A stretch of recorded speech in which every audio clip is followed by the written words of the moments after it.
ব্যাংককে বিমস্টেক সম্মেলনে প্রধান উপদেষ্টা সফর, যুক্তরাষ্ট্রের শুল্ক আরোপ সহ দ্বিপাক্ষিক নানা ইস্যুতে পররাষ্ট্র মন্ত্রণালয়ে সাংবাদিকদের সঙ্গে মত বিনিময় করছেন প্রধান উপদেষ্টা তৌহিদ হোসেন।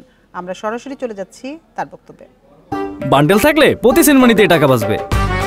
বিকাশ সেনমানি বান্ডেল কিনে জিতুন প্রতি লেনদেনে। আমাদের কেউ কেউ বলছেন যেটা আসলে তখন তাদের না বলাই ভালো, অনর্থক সমস্যার সৃষ্টি করা। একই কাজ ভারত থেকে হয়ে থাকে।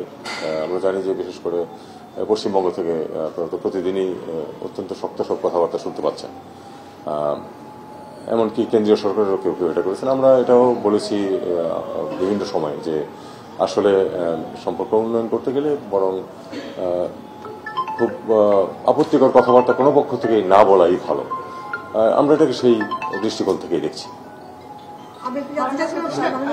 যে কোনো একজন চীন সফরে তিস্তা চুক্তি প্রকল্প নিয়ে আপনারা কথা হয়েছে এবং আমি যদি দেখি যে প্রেস রিলিজ পাঠানো হয়েছে সেখানে বলা হচ্ছে তিস্তা প্রকল্পে ভারতীয় চীনের কোম্পানিগুলোকে স্বাগত জানানো হয়েছে।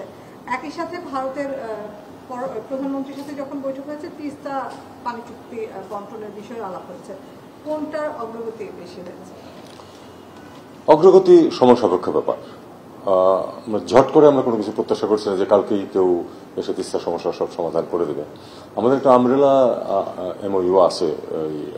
নদীর পানি একটা অত্যন্ত জটিল এবং গুরুত্বপূর্ণ বিষয়। আমরা জানি আমাদের জন্য, সবার জন্যই, আমাদের জন্য বিশেষ করে সিজনাল ফ্লো যেখানে খুব বেশি তফাৎ হয়।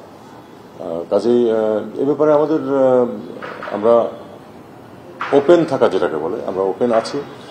ভারতের সাথেও সহযোগিতা সম্ভব, চীনের সাথেও সম্ভব, কোনোটাতেই কোনো বাধা নেই।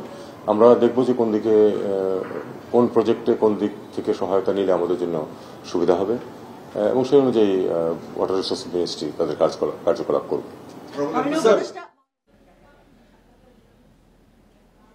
পররাষ্ট্র মন্ত্রণালয় থেকে এতক্ষণ আমরা পররাষ্ট্র উপদেষ্টা তৌহিদ হোসেনের বক্তব্য শুনছিলাম।